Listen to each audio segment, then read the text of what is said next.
मित्रांनो, फेकू मोदी जो सध्या पंतप्रधान नाहीये त्यांचा झालाय गजनी आणि फडणवीस त्यांचा झालाय टरबूज। तर मग मित्रांनो, तुम्हाला प्रश्न पडला असेल की असं नक्की का म्हणत आहे मी? तर त्याचं कारण असं आहे मित्रांनो की चंद्रपूरमध्ये साधारण 2 दिवसांपूर्वी फेकू मोदीने सभा घेतली आणि मग त्या सभेमध्ये उद्धव ठाकरे यांच्यावरती टीका करत असताना फेकू मोदी असं म्हणाले की असली शिवसेना शिंदेची आणि नकली शिवसेना उद्धव ठाकरेंची। मग या फेकू मोदीला आठवण नाहीये का, गजनी झालाय का त्याचा, की एक काळ होता जेव्हा गुजरातमध्ये 2002ला गोधरा कांड घडलं होतं आणि त्या कांडाच्या वेळी मग दिल्लीचं जे हायकमांड होतं ते अडवाणीजी आणि अटलजी यांच्या हातामध्ये होतं आणि अडवाणीजी मोदींना म्हणाले होते की राजधर्म का पालन करो आणि त्यावेळी संपूर्ण भाजपमध्ये असा एक मतप्रवाह होता की मोदींना आता हटवलं पाहिजे, कारण त्या दंगलीमध्ये ती दंगल घडवल्याचा संशय सर्वांनाच होता आणि जी मोदींनी स्वतः घडवल्याचा संशय होता आणि त्यामुळे ते हटवल्या जातील कदाचित अशी एक परिस्थिती तयार झाली होती। आणि त्यावेळी एकमेव व्यक्ती संपूर्ण देशामधील जो मोदींच्या पाठी उभा राहिला होता ते म्हणजे हिंदू हृदय सम्राट बाळासाहेब ठाकरे। आणि ते असं म्हणाले होते की मोदी गया तो गुजरात गया। मग या फेकू मोदीला अक्कल नाहीये का? या फेकू मोदीला लक्षात नाहीये का? या फेकू मोदीला लाज नाहीये का? जेव्हा तो म्हणतो की उद्धव ठाकरे यांची शिवसेना नकली आहे आणि एकनाथ शिंदेची शिवसेना ही असली आहे। 1966ला जेव्हा शिवसेनेची स्थापना केली होती तेव्हा एकनाथ शिंदे नक्की कुठल्या अंथरुणामध्ये किंवा कुठल्या चड्डीवर फिरत होते किंवा त्यांची जन्म दिनांक काय आहे तर हे या फेकू मोदीला माहित नाही का? मग ते शिंदे कसे शिवसेनेत आले, ते शिवसैनिक कसे झाले, शाखा प्रमुख कसे झाले, मग ते आनंद दिघेंनी त्यांना कशी लिफ्ट दिली हे सगळं आपल्याला माहिती। राजे विचारेंनी त्यांच्यासाठी कसा त्याग केला सर्वांनाच माहिती आहे ना। पण या फेकू मोदीला लक्षात यायला पाहिजे ना, त्याचा काय गजनी झालाय का? बरे एकच उदाहरण आहे का? तर अजिबात नाही।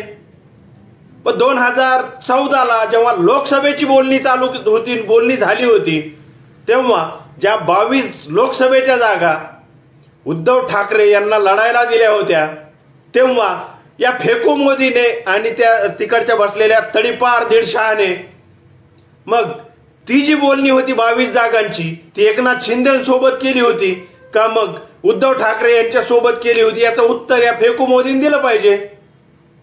आणि त्यांच्याच हो मध्ये हो मिसळून हा फडणवीस जो आता टरबूज झालाय तो देखील तिथंच सभेमध्ये जे काही बोलायचं तो मागील कित्येक दिवसांपासून बोलतो, सभेमध्ये पण बोलतो की शिंदेची शिवसेना खरी आणि उद्धव ठाकरेंची शिवसेना खोटी नकली।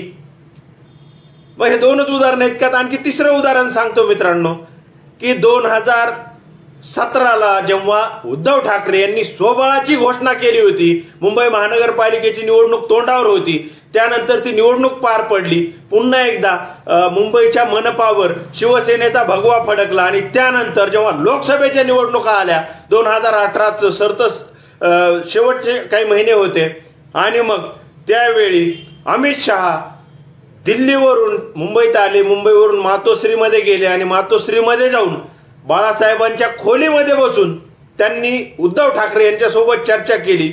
22 पेक्षा एक जागा लोकसभेची वाढवून दिली आणि सीट शेअरिंग समसमान विधानसभेसाठीचं ठरलं, अर्ध पद आणि जबाबदाऱ्यांचं समान वाटप ठरलं, मुख्यमंत्री पद अर्ध ठरलं होतं, नंतर ते बोलल्याप्रमाणे वागले नाहीत, नंतर युती तुटली, हा भाग वेगळा। परंतु मग या फेकू मोदीने उत्तर दिलं पाहिजे की 2018ला अमित शहा मातोश्रीवर नक्की का आले होते? मग मातोश्रीच्या पायऱ्या चाटायला पाठवलं होतं का तिकडून दिल्लीवरून? का मग उद्धव ठाकरेंचे पाय धरायला पाठवलं होतं का? मग मातोश्रीमध्ये मग नोकरांची कमी पडली होती म्हणून मग त्यांना तिथं गरज होती आणि मग तिकडून एक नोकर पाठविला होता की जा तू एक दिवस तिथं काम कर आणि मग संध्याकाळी आपल्या घरी, असं काय होतं का? अरे लाज वाटून दे रे फेकू, तुला काही बोलतो, येतून काही बोलतो, इलेक्शन कमिशन तुमच्या ताब्यात आहे म्हणून तुम्ही काही बोलणार का, काही निर्णय लावणार का? परवा त्या नागड्या पोपटलालनी जे मुंबई तकवर आणि अन्य वाहिन्यांवर तो जो सध्या बोलतोय ना किरीट, तो भामटा, तर त्यामधून तुमचं वस्त्रहरण होतंय. त्यामधून कळतंय की तुम्ही सरकारी एजन्स्यांचा कशा पद्धतीने वापर करत आहात. ईडी, सीबीआय, इन्कम टॅक्स फक्त विरोधकांवर त्यांच्याकडे संपत्ती आहेत का, तुमच्याकडे नाही आहेत का? येणाऱ्या काळात कळेल, जेव्हा सत्ता बदल होईल ना, तेव्हा देश सोडून पळून जायची सगळ्यात पहिल्यांदा वेळ ही ह्या फेकू मोदीवर आणि त्या तडीपार दीड शहाण्यावर येणार आहे. आणि मग जेव्हा तुम्ही इलेक्शन कमिशनचा आधार घेऊन मग असली शिवसेना, नकली शिवसेना म्हणता आणि त्यांच्याच हो मध्ये हो, हे महाराष्ट्रात तर फडणवीस जे टरबूज झाले, ते टरबूज मी काही नाव ठेवलेलं नाही, पण जनता जेव्हा सभा होती विरोधकांची तेव्हा फडणवीसांचं नाव आलं की सगळे लोक ओरडते टरबूज टरबूज टरबूज. मग त्यामुळे मी म्हणतोय की टरबूज.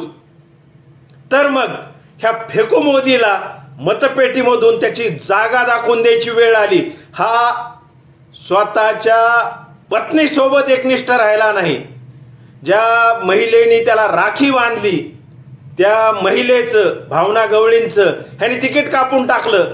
जो स्वतःच्या पत्नीचा होऊ शकला नाही, स्वतःच्या बहिणीचा होऊ शकला नाही, जो स्वतःच्या कुटुंबाचा देखील होऊ शकला नाही. कुठं काही माहिती आहे का त्याच्या कुटुंबाची, की त्याचे भाऊ किती, त्याच्या भाऊजाया किती, त्याची आई जी होती त्याचं तर त्याने सगळं मार्केटिंगच केलं होतं. नोटाच्या रांगेत कुठं उभा कर, कुठं ते भेटायला गेला की कॅमेरेट लावून 12 भानगडी कर. अरे कोणतं नालायक पोरग आपल्या 80-82 वर्षाच्या आईला याच्यामध्ये लाईन मध्ये उभा करतं का नोटा बदलायला? हे नुसतं फेकू मोदी नाहीये, हे नालायक पोरग आणि जबाबदारी घेत नसलेला एक नवरा आहे आणि स्वतःच्या बहिणीची जबाबदारी घेत नसलेला एक भाऊ आहे. आणि हे इतकं नालायक आहे की 10 वर्ष ह्याला सहन केलंय, तर आता ह्याला बदलायची वेळ आलेली आहे. अनेक जण म्हणतात पर्याय काय, पर्याय काय, पर्याय काय. तर मला त्या ध्रुव राठीच्या एक व्हिडिओ मधलं एक वाक्य खूप आवडतं की ध्रुव राठी असं म्हटलं होता की तुम्ही एका कारमधून चाललात आणि कारने पेट घेतलाय अचानक, तर मग तुम्ही कारमधून दुसरी माझी कार शोधण्याचा पर्याय शोधणार का कारमधून बाहेर उतरणार? हा प्रश्न तुमच्यासाठी आहे की कारच्या बाहेर उतरणार पहिल्यांदा पेटलेल्या, का मग पर्याय आल्यावरच तिच्या बाहेर निघणार? तर हे चांगलं उत्तर होतं. तर मला असं वाटतं की सगळ्यात पहिल्यांदा आपण बाहेर उतरलं पाहिजे, कारचा पर्याय नंतर शोधता येईल, पण ह्यांना घालविलं पाहिजे. त्यामुळं आता वेळ आली आहे फेकू मोदीला घरी बसवायची आणि या टरबूजाला फोडण्याची.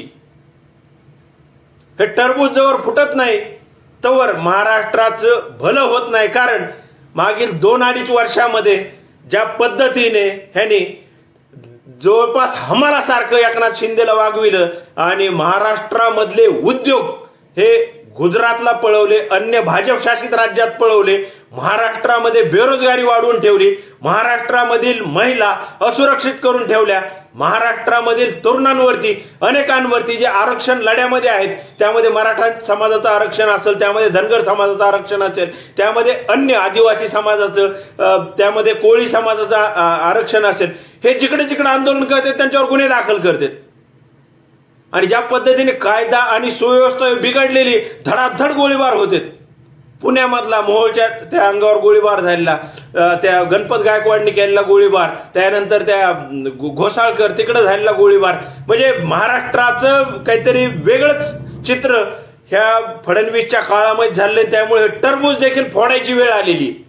त्यामुळे तुम्ही सगळेजण तयार राहा की हे म्हणला ना की शिंदेची शिवसेना असली आणि उद्धव ठाकरेंची शिवसेना नकली, तर अरे फेकू तुला जनता मतपेटीमधून उत्तर देणार आहे आणि टरबूजा तुला देखील जनता मतपेटीमधून फोडणारच आहे.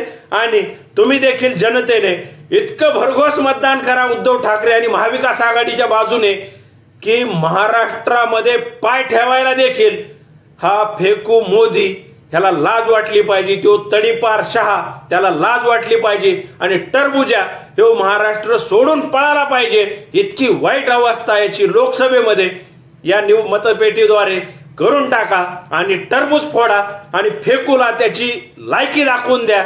जो त्यांच्या कुटुंबियाचा झाला नाही, जो पत्नीचा झाला नाही, जो बहिणीचा झाला नाही, तो तुमचा आमचा कधीच होऊ शकत नाही. शेतकऱ्यांचे हाल आहेत, कष्टकऱ्यांचे हाल आहेत, सगळ्यांचेच हाल आहेत. हे तुम्ही आम्ही सगळेजण पाहतो आहोत. परंतु मग आता मतपेटीमधून असली शिवसेना कोणती आणि नकली शिवसेना कोणची याचा करारा जवाब देण्याची वेळ ही तुमच्यावर आणि माझ्यावर येऊन ठेपलेली आहे आणि हे आपल्याला मतपेटीद्वारे करायचंच आहे. मित्रांनो, माझ्या या मुद्द्याविषयी तुम्हाला नक्की काय वाटतं कमेंट करून नक्की सांगा. आजच्या पुरतं एवढं थांबतो. धन्यवाद.